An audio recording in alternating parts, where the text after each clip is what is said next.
여러분 안녕하세요. 네. 네, 3주차가 됐죠, 여러분. 네, 저번 주는 제가 녹화를 하고 있다가 네, 뭐 급한 일이 생겨가지고 네, 끊을 수밖에 없었는데 너무 죄송하고요, 여러분. 네, 뭐 크게 양해를 해주시기 바랍니다. 네, 한번 제가 저번 주에 갑자기 하다가 끊어서 너무 죄송하고요. 네,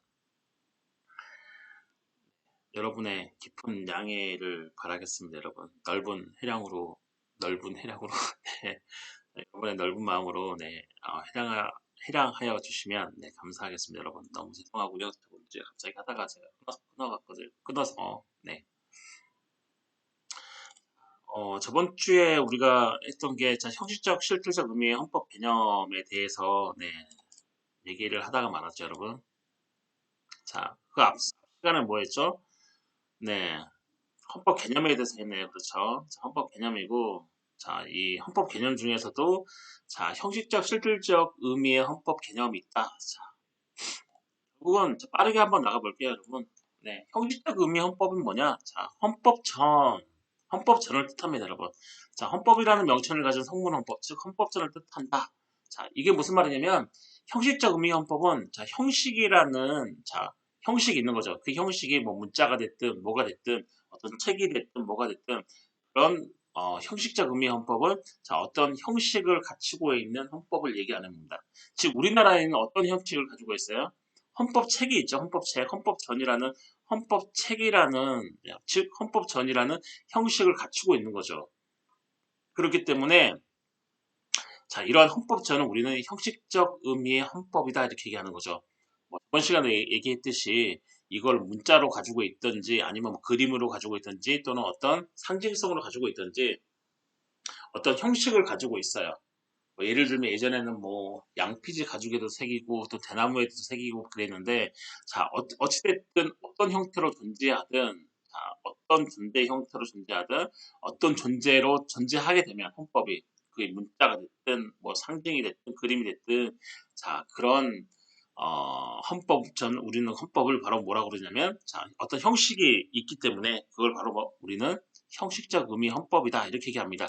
즉 형식적 의미 헌법은 흔히 우리가 얘기하는 헌법사항, 우리가 헌법사항이라고 얘기하는 건 뭐냐면 국민의 기본권적인 사항과 국가의 조직과 구성에 관한 사항을 우리는 헌법사항이라고 얘기하는데 이 헌법사항이 헌법 전에 있는 거죠. 헌법이라는 어떤 그 형식에 있는 거죠. 이해 가시나요, 여러분? 그러니까 그런 헌법적인 사항이 헌법이라고 불리는 어떠한 그 존재하고 있는 그게 뭐 어디가 됐든 뭐 문자가 됐든 어디 뭐 책이 됐든 또는 뭐 어떤 잡지가 됐든 다 거기에 딱 있는 거죠. 그걸 바로 우리는 뭐라고 얘기하냐면 다 형식적 의미 헌법이라고 얘기하고 지금 우리나라에는 헌법전이라는 형식의 헌법책이 따로 있죠. 그렇죠? 헌법책이 따로 있다. 1조부터 130조까지 규정할 헌법전이 따로 있죠. 자, 우리나라는 그래서 형식적 의미의 헌법이라고 얘기하면 우리나라에서는 헌법전을 뜻하고 당연히 성문헌법, 즉 문자로 된 헌법을 가지고 있는 국가면은 당연히 형식적 의미 헌법은 대부분 헌법전을 뜻합니다. 왜냐하면 헌법전이 뭐죠? 책이라는 형식으로 딱 헌법에 있기 때문에 헌법전에 딱 거기에 헌법 사항이 규정이 되어 있는 거죠. 국민의 기본권적인 사항과 국가의 조직과 구성에 관한 사항들이 거기 들어가 있는 거죠. 그래서 형식적 의미 헌법이다. 자, 이 말은 곧 헌법전을 뜻합니다, 여러분. 그렇죠. 헌법전은 곧 형식적 의미 헌법이랑 동의어입니다. 동의어. 즉 헌법이라는 명칭을 가진 성문헌법, 그쵸? 헌법이라는 명칭을 가진 문자로 된 헌법, 즉 성문헌법, 즉 헌법전을 뜻하는 게 바로 형식적 의미 헌법입니다. 예를 들어서 영국에는 헌법이 없다라는 말은 이 헌법의 의미는 형식적 의미 헌법을 말합니다. 자, 영국은 불문헌법 국가인데, 자, 이게 무슨 말이냐면, 자, 영국은 헌법이 있다 또는 영국은 헌법이 없다라고 얘기를 하는데, 영국에 헌법이 없다라고 해서 영국은 정말로 헌법이 없냐? 그런 건 아니죠. 영국이 헌법이 없다라고 얘기하는 건 영국에는 우리나라처럼 성문헌법전, 자, 헌법책이라고 하는 이 성문헌법전이라고 생긴 게 없다는 거죠. 즉, 영국에는 헌법이 없다라고 얘기하는 건, 즉, 형식적 의미의 헌법이 없다라고 얘기하는 거고, 당연히 실질적 의미의 헌법은 영국에 당연히 있겠죠. 그렇죠. 영국도 민주주의 국가인데, 그렇죠, 여러분? 이해하시나요, 여러분? 자, 개념의 실이 제정 및 개정의 과정이 특수한 기관에 의해 수행된다. 그러겠죠, 여러분. 말로만 하는 건 당연히 내가 그 말을 안 했는데 나는 그 말 한 적 없어 이렇게 네, 발뺌을 할 수가 있겠죠. 하지만 형식적으로 뭔가 존재를 딱 하게 되면 너무나 확연하게 드러나기 때문에 자 이런 것들을 뭔가 제정을 하고 뭔가 개정을 할 때에는 어떤 특수한 기관이 뭐죠? 개입이 될 수밖에 없겠죠, 여러분. 이해하시나요, 여러분? 여러분 만약 계약이에요. 계약, 구두 계약 말고 문서 계약이에요. 자, 문서 계약 하게 되면 당연히 뭐죠? 뭐 예를 들면 뭐 집계약을 한다 그러면 공인중개사가 어떤 공인중개사라는 기관이 뭐 이렇게 끼어들게 되겠죠, 여러분. 자, 그런 것처럼 이 형식적 의미의 헌법, 실질적 의미의 헌법을 이렇게 나누는 이유, 즉 형식적 의미의 헌법을 이렇게 나누는 이유는 자, 개념의 실익 왜 이렇게 나누느냐 했을 때 이 제정 및 개정의 과정이 특수한 기관에 의해서 수행이 되고 그렇기 때문에 당연히 개정 절차가 엄격해지겠죠. 예를 들면 구두 약속인데 구두 약속은 우리가 쉽게 파할 수 있는 거잖아요. 깰 수 있는 거죠. 하지만 우리가 뭔가 문서로 되어 있는 약속은 쉽게 깰 수가 없겠죠. 그렇기 때문에 이 개정 절차가 대단히 형식적 의미헌법은 엄격합니다. 왜냐하면 형식을 가지고 있기 때문에 이 형식에 있어서 뭔가 개정을 하려면은 네 엄격해질 수밖에 없겠죠. 문서를 개정을 하게 되는 거니까 그렇죠. 예를 들면 우리나라 헌법은 제 128조부터 130조까지 헌법 개정 절차가 나와 있잖아요. 되게 까다롭잖아요. 그쵸? 그 개정 절차에 의해서 헌법을 개정하게 되어 있는 거죠. 그래서 이 형식적 의미 헌법은 자, 경상 헌법으로서의 성격을 갖습니다. 즉, 개정 절차가 까다롭다는 겁니다, 여러분. 조금 더 이렇게 구체적으로 얘기하면 경성헌법이라는 것은 개정 절차가 까다로운 헌법을 우리는 경성헌법이라고 얘기하는데 이 까다롭기가 어떤 거냐면 개정 난이도가 어떻게 되냐면 일반 법률보다 더 개정이 어렵게 되어 있다. 자, 이걸 우리가 뭐라고 얘기하냐면 경성이라고 얘기합니다. 그래서 이 형식적 의미 헌법은 경성헌법에 속하는 거죠, 여러분. 개정 절차가 엄격하지 않은 헌법을 우리 연성헌법이라고 얘기하는 거죠. 네, 하지만 이례적이라는 거죠. 네.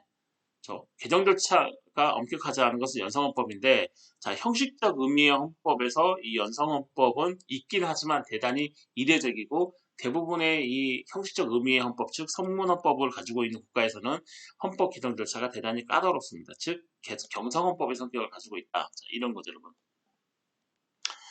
자, 그리고 네, 실질적 의미의 헌법 볼까요? 자, 실질적 의미의 헌법은 간단합니다, 여러분. 자, 형식적 의미의 헌법은 자 헌법사항 우리가 말하는 이 헌법사항이 뭐냐면 좀 전에도 말씀드렸듯이 뭐죠? 기억나시나요? 국가의 조직과 구성에 관한 사항과 국민의 기본권적인 그런 사항을 우리는 헌법사항이라고 그러는데 이 헌법사항이 형식적 의미의 헌법, 즉 헌법전에 들어가 있지 않고 잘 들으세요. 있지 않고 자 헌법이라고 생긴 그 헌법 체계라고 명명된 거기에 있을 수도 있고 이해하시나요? 네, 있을 수도 있고 거기에 없더라도 어디에 있어요? 어떤 헌법보다 하위의 법률이라든지 명령이라든지 이 규칙에 뭐가 있냐면 헌법적인 사항, 즉 국민의 기본권적인 사항, 그 다음에 국가의 조직과 구성에 관한 사항이 그런 데 들어가 있어요. 예를 들면 우리나라도 있죠. 뭐 정부조직법, 정부는 어떻게 조직된다는 이 정부 조직 법률. 이거 국가의 조직에 관한 사항인데 왜 법률에 있지? 이렇게 생각할 수 있는 거죠. 그 다음에 뭐 헌법재판소법이라든지 뭐 그런 거죠. 법원 조직법이라든지 국민의 기본권을 다루는 그런 국가 기관에 관한 사항들이 그런 데 있는 거죠. 자, 그런 것들을 다 포함해서 우리는 뭐라고 부르냐면 자, 실질적 의미의 헌법이다. 즉, 법의 동류라든지 형식 여하를 불문하고 자, 성문법, 자, 법률, 명령, 조례, 자, 불문법, 관습법, 조리 이거 전부 다 뭐죠? 다 실질적 의미 헌법이죠. 결국은 실질적 의미의 헌법은 형식적 의미의 헌법을 포함해요, 안 해요? 당연히 포함하겠죠. 자, 실질적 의미 헌법에서 가장 중요한 건 뭐냐면 과연 그 헌법 또는 과연 그 법률 또는 과연 그 명령이나 조리가 헌법적인 사항, 즉 국민의 기본권적인 사항과 국가 조직과 구성에 관한 사항을 담고 있느냐, 내용이 그 두 가지 사항을 담고 있느냐, 담고 있지 않느냐에 따라서 뭐죠? 헌법으로 나누거나 헌법이 아닌 걸로 나누거나 이렇게 나누거든요. 그렇다면 당연히 형식적 의미헌법은 당연히 들어갈 수 있겠죠. 실질적 의미헌법에 당연히 들어가죠. 왜냐면 형식적 의미헌법은 딱 그걸 다루고 있기 때문에 국민의 기본권적인 사항과 국가의 조직과 구성에 관한 사항을 다루고 있기 때문에 당연히 어디에 들어가요? 실질적 의미헌법이 들어가고 그다음에 실질적 의미헌법이 들어가는 것들은 뭐 국가의 조직과 구성에 관한 사항, 국민의 기본권적인 사항을 규정하고 있는 법률이든지 명령이든지 또는 관습법이든지 조리든지 자 그런 것들을 규정을 하고 있으면 전부 다 이건 다 뭐다? 실질적 의미의 헌법에 들어간다. 자, 이런 거죠. 이해하시나요, 여러분? 자, 형식적 의미 헌법은 결국에는 형식이 중요한 거죠. 딱 헌법이라고 명명되는 그런 형식에 어, 형식을 갖추고 있느냐 이런 거죠. 현재 형태인 거죠. 그런 헌법이라고 명명되는 어떤 것이 존재하느냐 그런 존재하게 되면 그거는 형식적 의미의 헌법을 가지고 있다. 자 이렇게 얘기하는데 실질적 의미의 헌법은 그런 거랑 상관없이 과연 법률이든지 명령이든지 상관없는데 그게 과연 내용적으로 국가의 조직과 구성에 관한 사항과 국민의 기본권적인 사항 즉 헌법 사항을 규정을 하고 있느냐 규정하고 있지 않느냐가 중요한 거죠. 실질적 의미 헌법은. 네, 그걸 이제 우리는 그런 사항들을 포함하고 있으면 우리는 그걸 다 실질적 의미의 헌법이다라고 부르고 있습니다, 여러분. 이해 가시나요, 여러분? 헌법 규범으로서의 내용이나 성질을 가지는 법 규범 그런 거죠. 결국은 헌법적인 사항을 가지고 있는 법 규범들인 거죠. 자, 기본권이라든지 국가 권력 조직이라든지 이런 사항들을 가지고 있으면 그거는 형식 여하에 관계없이 무조건 우리의 실질적 의미의 헌법이다라고 보는 거죠. 이런 실질적 의미 헌법의 개념을 왜 우리가 쓰고 있냐면 자, 헌법의 법원이 확대된다. 즉 헌법의 법의 원천이 확대되는 거죠. 꼭 형식적 의미의 헌법뿐만 아니고 자, 다른 이런 헌법 사항들을 규정하고 있는 자, 법률들도 자, 헌법의 법원으로서의 기능을 할 수 있으니까 이 법원이 그거죠. 법의 원천인 거죠. 네, 법원으로서의 기능을 할 수 있으니까 당연히 헌법의 법원이 형식적 의미 헌법뿐만 아니고 다른 이제 뭐 법률이라든지 명령 규칙으로 쭉 뭐가요? 확대가 되는 거죠, 여러분. 자, 우리나라도 실질적 의미의 헌법도 인정하고 있습니다. 자, 우리나라도 실질적 의미의 헌법을 인정하고 있는데 한번 찾아보세요, 여러분. 2004 54 한번 찾아보세요, 여러분. 자, 우리나라도 실질적 의미의 헌법을 인정하고 있습니다, 여러분. 자, 이해하시나요, 여러분? 자, 역사적 발전에 따른 헌법 개념이 있습니다, 여러분. 지금 우리는 헌법 개념을 보고 있는데 저희가 저번 시간에 자, 사실 또는 법 규범으로서 헌법 개념과 헌법 내용적 개념을 봤고, 그다음 좀 전에는 형식적 의미, 실질적 의미 헌법 개념을 봤고요. 그 다음에 네 번째로 자, 역사적 발전 단계에 따른 헌법 개념을 보겠습니다, 여러분. 네, 어렵지는 않습니다, 여러분. 네, 역사 발전에 따른 헌법 개념 어렵지는 않고요, 여러분. 자, 하, 한숨을 한번 쉬어볼까요, 여러분? 네. 역사적 발전 단계에 따른 헌법 개념. 자, 첫 번째로, 자, 고유한 의미의 헌법인 거죠. 자, 어떤 국가든지 어떤 시대이든지 국가 권력이 존재하고 이 권력을 조직하고 행사하는 데 필요한 원칙을 설정한다. 그다음에 이 조직 구분이 바로 헌법.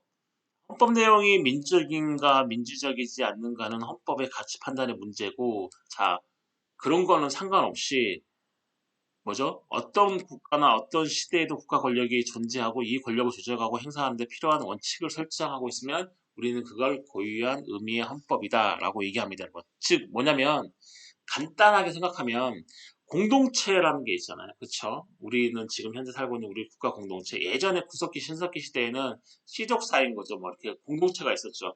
자, 그 공동체를 운영하려면은 결국에는 어떤 사람이 한 사람이 운영하는 게 아니고 여러 사람들이 각각 자기의 분업에 따라서 너는 뭐 곡식을 맡고 너는 불을 맡고 너는 어디 가서 나무를 캐오고 막 이런 임무를 맡게 되는 거죠. 그다음에 이 모든 임무를 통과하는 어떤 대장이 있겠죠. 자연스럽게 공동체 안에서는 그런 것들이 생겨날 수밖에 없겠죠, 여러분.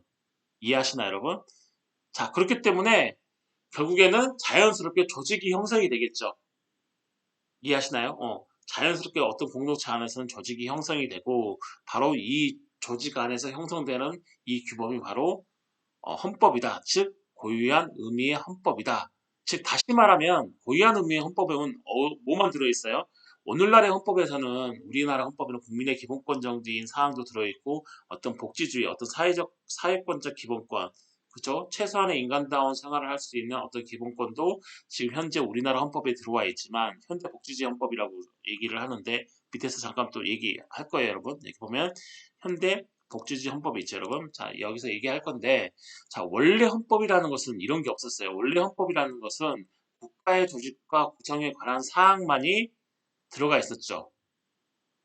그걸 우리는 뭐라고 부르냐면, 자, 고유한 의미의 헌법이다 부르는 거죠. 자, 이 고유한 의미의 헌법은 그러면 당연히 어떤 시대이든지, 뭐 그게 구석기 시대가 됐든 중세 시대가 됐든 국가라고 생긴 그런 공동체에서는 당연히 무조건 있었죠. 그 국가가 그런 것들을 인식했든 인식하지 못했든, 자, 한 국가가 굴러가려면은 당연히 어떤 조직을 갖춰야 되는 거죠. 그래서 그 조직이 문서로 되어 있든 문서로 되어 있지 않든 어떤 국가에서는 조직으로 움직일 수밖에 없는 구조를 띠고 있는 거죠. 자, 그럴 때 우리는 그 조직에 관한 그런 사항들만 가지고 있는 헌법이다. 즉, 헌법에 오늘날에 말하는 권력 분립이라든지 국민의 기본권적인 사항이라든지 이런 게 없고 오직 헌법에 국가의 조직과 구성에 관한 사항만을 가지고 있는 그 헌법을 우리는 뭐라고 부르냐면 고유한 의미의 헌법이다라고 부릅니다. 즉 어떤 국가이든 어떤 시대이든 이 고유한 의미의 헌법은 존재할 수밖에 없겠죠.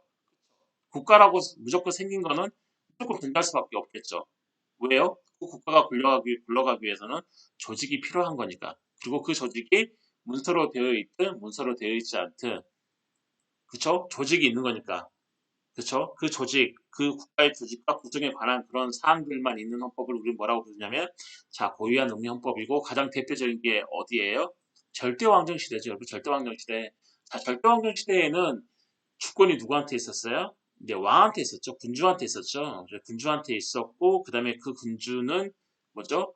혼자 본인이 주권을 누리면서 국민들을 신민으로 다스렸죠. 자기의 노예로 다스렸죠. 자, 그런 국가일 때 그 국가에는 당연히 국민의 기본권의 사항이 규정되지 않았고, 당연히 절대왕정 시대에는 헌법이다. 절대왕정 시대의 헌법이다. 그러면 그 헌법에는 국민의 기본권적인 그런 사항들이 규정되어 있지 않고 들어갈 수도 없었고, 오직 뭐만 있었냐? 국가의 조직과 구성에 관한 사항들만이 그 헌법 속에 있었던 헌법. 자, 그 헌법이 바로 뭐냐면, 자, 고유한 의미의 헌법이다. 그래서 이 고유한 의미 헌법에서는 이 헌법 내용이 민주적이냐, 또는 이 헌법 내용이 과연 제대로 된 거냐, 이런 거에는 이런 가치 판단의 문제, 이건 가치 판단의 문제지, 그런 게 중요하지는 않았어요, 여러분. 음, 이해하시나요, 여러분? 절대왕정 시대에 있었던, 즉, 그런 시대에 있었던 어떤 고유한 의미 헌법에서는 국가의 조직과 구성에 관한 사항만이 있었기 때문에 헌법 내용이 민주적인가 하는 이런 문제들은 헌법 가치 판단의 문제지, 이게 헌법이냐 아니냐 이런 문제는 아니에요. 이해하시나요, 여러분? 그건 헌법이에요. 이 헌법이 과연 잘 됐냐, 안 됐냐, 이거는 가치 판단의 문제일 뿐이고, 그게 그 가치 판단에 따라서 이게 헌법이 아닐 수도 있다, 이런 건 아니에요. 음. 가치 판단의 문제는 가치 판단의 문제고, 이거는 무조건 헌법인 거죠. 네, 이해하시나요, 여러분? 자, 그렇게 따지면 이 고유한 의미 헌법, 즉, 국가의 조직과 구성에 관한 사항만이 들어있는 헌법은 어느 시대에나 국가가 발생하거나 소멸하거나, 자, 어떤 국가가 뭐 출현을 하게 됐다 그러면 반드시 뭘 가지고 있어요? 고유한 의미 헌법을 가지고 있는 거죠. 그게 그들이 문서로 만들어서 가지고 있든 아니면 문서로 만들지 않고 그냥 구두로 이렇게 굴렸건 고유한 의미 헌법이 어때요? 존재하게 되는 거죠. 이해하시나요, 여러분? 자, 그러면서 이제 절대 왕정 시대의 군주가 다 해먹었죠. 내가 나만 주권을 가지고 있고 국민들은 나의 충실한 신민이고 노예이기 때문에 나만 자, 이런 거죠. 하지만 자, 18세기 후반으로 넘어오면서 자, 어떤 천부인권설이라는 게 또 등장하게 되고 계몽주의 사상이 등장을 하게 되면서 국민들이 생각을 해요. 왕 너만 주권을 가지고 있냐? 우리도 주권을 가지고 있다. 너만 국가의 주인이냐? 우리도 국가의 주인이다. 이런 사상들이 싹 트게 되는 거죠. 그러면서 이제 혁명이 일어나게 되는 거죠. 예를 들면 1789년 프랑스 대혁명, 그렇죠. 18세기 말에 그런 혁명들이 일어나게 되면서 자, 국민들이 뭘 요구하기 시작했어요? 군주한테 야, 너도 뭐죠? 너도 사람이고 우리도 사람인데 왜 너만 자유를 갖고 너만 재산권을 갖냐? 우리도 너랑 똑같은 사람이다. 우리도 너랑 같이 자유를 갖고 재산권을 갖는다. 라고서 이제 왕이 이렇게 얘기하는 거죠. 예를 들면, 알았어, 미안해. 이제 그렇게 해줄게라고 말로 하는 거죠. 왜냐면 두려웠기 때문에 혁명이 일어나서 죽을까 두려우니까 여러분 이해하기 쉬우라고 설명을 하고 있는 거예요, 여러분. 두려우니까 인정을 해줘요. 그래 인정을 해줄게. 근데 국민들이 못 믿는 거죠. 야 그러지 말고 그렇다면은 그 사항을 문서화시켜 달라 이러는 거죠. 약속해라. 구두 약속 필요 없다. 문서로 약속해라 이런 거죠. 여러분 문서로 약속해라 이런 거죠. 했더니 자, 이 고유한 의미 헌법에 그래서 어떤 사항을 약속해놓냐면 자, 국민의 어떤 기본권, 그 다음에 권력 분립, 그 다음에 재산권, 자 이런 것들이 근대 입헌주의 헌법에 들어오게 됩니다, 여러분. 이해하시나요? 원래 헌법이라는 것은 고유한 의미의 헌법이었어요. 국가의 조직과 구성에 관한 사항들밖에 없었는데, 자 근대 입헌주의 헌법으로 넘어오면서 즉, 자 18세기 말에 어떤 시민혁명들이 일어나서 국민들이 우리도 국가의 주인이다 이런 이제 인식들이 자각하게 되면서 자 그것들을 문서로 확인해 달라 이런 거죠. 그러면서 원래 고유한 의미 헌법에 어떤 게 들어가게 되냐면 국민의 기본권적인 그런 사항들과 그 다음에 이 기본권 중에서도 어떤 사항이 들어갔냐면 자유권이라는 게 들어갔죠. 자유권. 왜냐하면 그때 당시 그 전까지만 해도 군주가 국민의 자유를 엄청나게 제한했기 때문에 그리고 이 자유를 실질적인 자유를 보장하는 어 실질적인 자유를 보장하기 위해서 필요한 건 뭐죠, 여러분? 재산이죠, 재산. 여러분 먹고 사는 문제가 해결이 안 되면 당연히 여러분 자유 없겠죠. 왜 당장 먹고 사는 게 없는데, 먹고 살 게 없는데 자유가 없겠죠. 일하러 나가야 되는데 여러분. 그래서 이 재산권이 들어오게 되고 그다음에 이 실질적인 자유를 보장하기 위해서는 이 재산권이 들어오게 되는데 그때의 그 재산권은 절대적 재산권이었죠. 왜냐하면 근대의 입헌주의 헌법 때 고유한 의미 헌법에 있었던 국가 조직과 구성에 관한 사항 플러스 해가지고 자 기본권도 들어오고 어떤 절대적 재산권이 들어올 수밖에 없었던 계기는 뭐냐면 절대왕정 시대에는 군주가 즉 왕이 국민들의 어떤 자유를 억압을 하고 그냥 국민들이 가지고 있던 재산을 많이 뺏어갔기 때문에 자 근대 입헌주의 헌법 즉 시민혁명이 발생하고 그 다음에 우리도 우리의 주권을 가지고 있다라는 그런 사항들이 헌법 속에 편입이 되면서 국민들이 어떤 생각을 가졌냐면 야 이제 너네 군주 너가 우리의 자유와 우리의 재산권을 하도 수탈해가고 억압을 했기 때문에 약속을 해라 이 헌법에 약속을 해라 우리 거 절대 건드리지 않도록 왜냐 그 전에는 너무나 많이 건드렸기 때문에 왕이 어떤 국민들의 어떤 자유와 재산을 너무 많이 건드렸기 때문에 자 뭐라고 그러냐면 근데 입헌주의 헌법 때는 국민들이 왕에게 그렇게 얘기를 합니다. 약속해라. 우리의 자유 억압하지 말고 그다음에 우리 재산 손대지 마라. 그러니까 그런 거죠. 재산을 가지고 있는 이 소유자가 뭐 처분하거나 양도하지 않으면 국가 너는 우리의 재산에 절대 손을 댈 수가 없어. 즉 재산이 되게 신성시되고 재산 불가침이었습니다. 이 재산에 대해서 침해를 하지 못했죠. 어느 누구도 소유자가 아닌 이상. 자, 그걸 우리 뭐라고 부르냐면 절대적 재산권 이렇게 부릅니다, 여러분. 절대적 재산권. 자, 그래서 이 근대 입헌주의헌법 때는 자, 국민의 기본권 보장주의, 그다음에 이 국민의 기본권을 보장하려면 뭐가 들어와야 돼요? 당연히 권력 분립이 들어와야겠죠. 왜냐하면 입법, 행정, 사법을 다 왕이 가지고 있었기 때문에 왕이 지 마음대로 했는데, 자, 우리의 국민의 기본권을 보장하기 위해서는 당연히 권력이 분립이 돼야 되고, 그쵸? 그렇게 했죠. 입법, 행정, 사법이 다 분리가 돼야겠죠. 왜냐면 통합이 되면 독재가 되고, 독재가 되면 당연히 절대왕정으로 회귀할 수밖에 없기 때문에 그렇죠. 그렇기 때문에 이 근대 입헌주의 헌법 때는 권력 분립주의가 포함이 되게 됩니다. 이해하시나요, 여러분? 그래서 원래 절대왕정 시대에 가지고 있었던 헌법이 고유한 의미의 헌법인데, 자, 시민혁명을 통해서 이제 국민들이 국가의 주인을 가지고 있다, 그 국가의 주인이다, 이런 이제 국민주권주의에 이렇게 자각을 하게 되면서 그런 그 국민주권주의라든지 기본권 보장주의라든지 권력 분립 원리가 근대 헌법에 포함되게 됩니다. 그리고 여기에서 특히 주의해야 될 건 재산권이 포함되게 되는데, 즉 국민들도 재산을 가지고 있다. 가질 수 있다라는 이런 재산권이 포함이 되는데 이 재산권은 이 절대적 재산권으로 포함이 되게 됩니다, 여러분. 이해하시나요, 여러분? 이해 가세요? 자, 우리는 지금 역사적 발전 단계에 따라 헌법 개념을 하고 있습니다, 여러분. 자, 그리고 현대복지주의 헌법. 자, 근대 입헌주의 헌법에서 다시 현대복지주의 헌법으로 넘어오는 건 자, 20세기 초에 현대복지주의 헌법으로 발전하게 됩니다. 왜냐하면 근대 입헌주의 헌법 절대 국가가 나의 재산을 건드릴 수 없어라고 하니까 돈을 잘 버는 사람들은 되게 잘 벌고요. 돈을 못 버는 사람들은 되게 돈을 못 버는 거예요. 즉 빈익빈 부익비 현상이 자 19세기 초부터 점점 가속하게 됩니다. 왜냐하면 국가가 개인의 재산에 대해서 터치를 못하니까 돈을 잘 버는 사람들은 계속 잘 벌고 못 버는 사람은 되게 못 버는 거예요.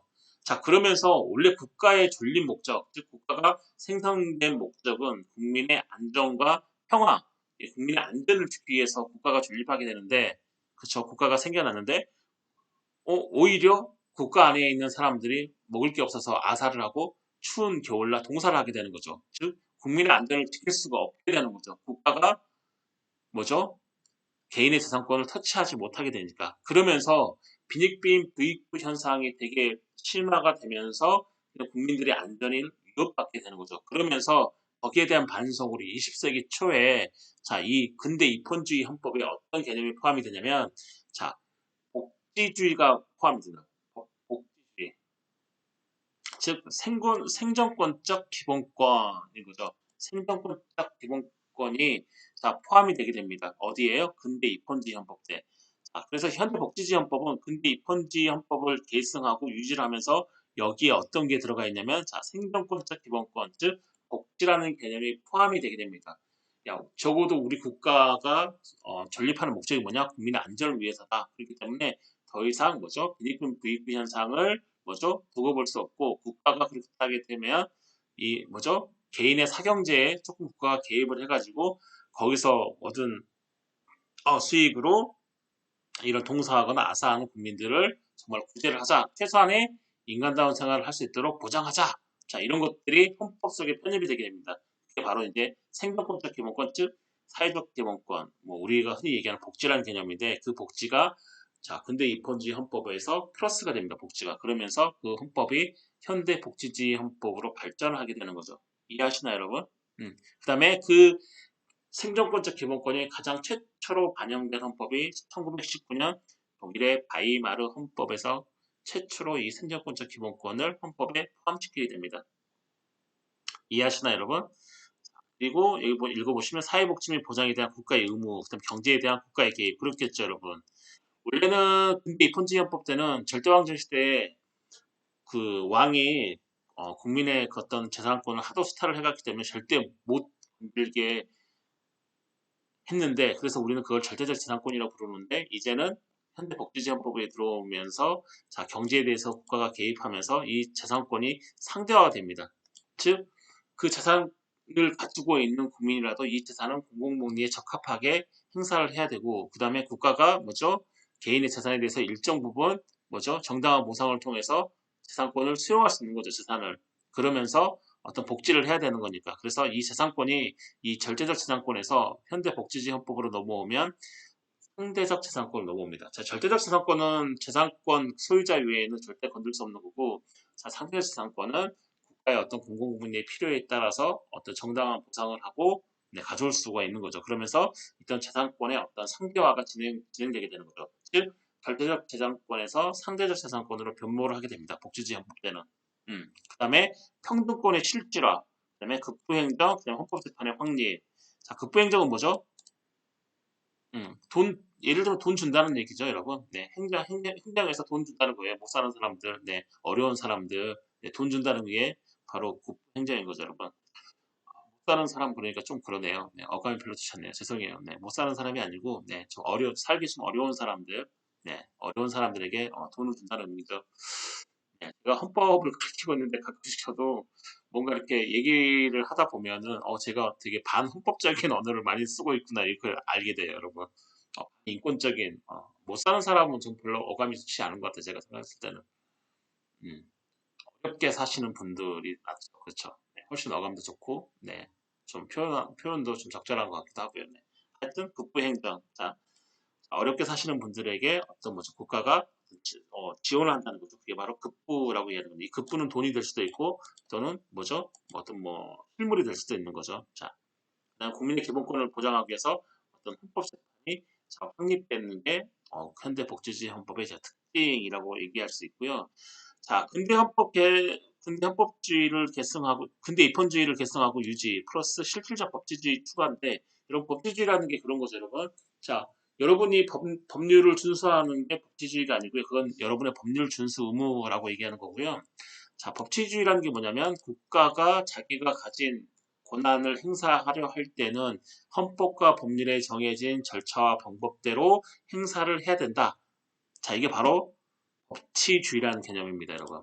국가가 자의적으로 본인의 권한을 행사하는 게 아니고 헌법과 법률에 정해진 절차에 따라서 국가가 권한을 행사해야 국민에게 자기의 권한을 행사해야 된다. 자, 이게 법치주의라는 개념인데, 자, 근데 이 폰지 헌법에서는 형식적 법치주의가 만연했다면, 자, 현대 복지주의 헌법에서는 실질적 법치주의가 추가가 됩니다. 물론 국가 네가 헌법과 법률에 따라서 너네 권한을 행사하는 게 맞는데 그렇게 형식적 법치주의인 거죠. 형식적 법치주의. 그렇죠. 헌법과 법률에 따르니까. 그렇죠. 형식적 법치주의인 거죠. 어떤 형식에 있는 법률이라든지 헌법에 따라서 니네 권한을 행사하는 것도 맞는데 그게 뭐죠?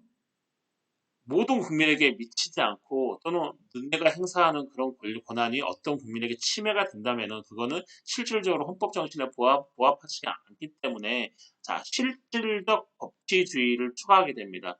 한 사람이라도 국가의 혜택에서 벗어나지 않고 한 사람이라도 99.99%가 뭐죠?